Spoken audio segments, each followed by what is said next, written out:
James Connolly, executed, Kilmainham Gaol, 12th of May 1916. Connolly was visited in Dublin Castle again by his wife and daughter Nora in the early hours of the morning of the 12th of May. We were awakened at about 1 o'clock in the morning. There was an army lorry at the door, and a British officer told us that the prisoner James Connolly wished to see his wife and eldest daughter. Mama had an idea he wasn't well, that he had taken a turn for the worse. But it jumped to my mind immediately. All the signatories of the proclamation had been shot except Papa and Sean McDermott. I immediately said to myself, Papa is going to be shot. Anyway, we got ready. We went down and were taken in the army lorry right through town. We were staying in William O'Brien's house. It was an awfully queer, eerie trip. There was still a horrible smell of burning in O'Connell Street. There was a curfew and not a soul to be seen, not even a soldier, until we came to the bridge. There were a number of them there.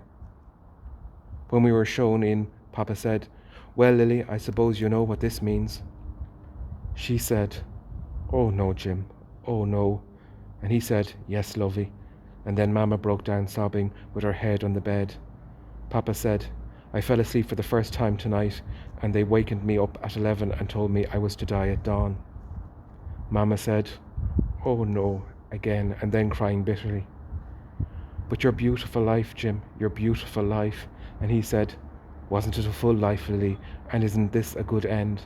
And she still cried, and he said, "Look, Lily, please don't cry, you will unman me."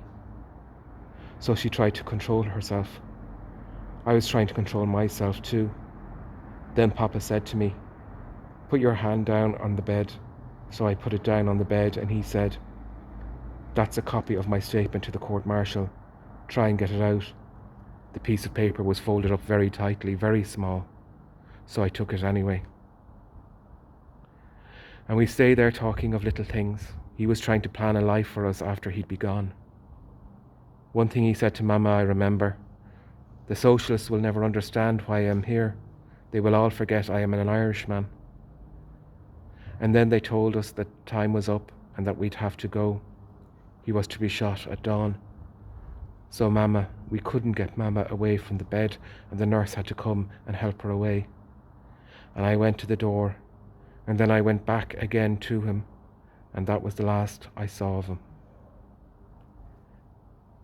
James Connolly was executed in Kilmainham Gaol on the 12th of May 1916.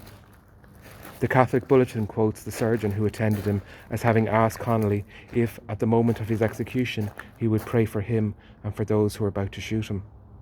And Connolly as having replied, "Yes, sir, I'll pray for all brave men who do their duty according to their lights."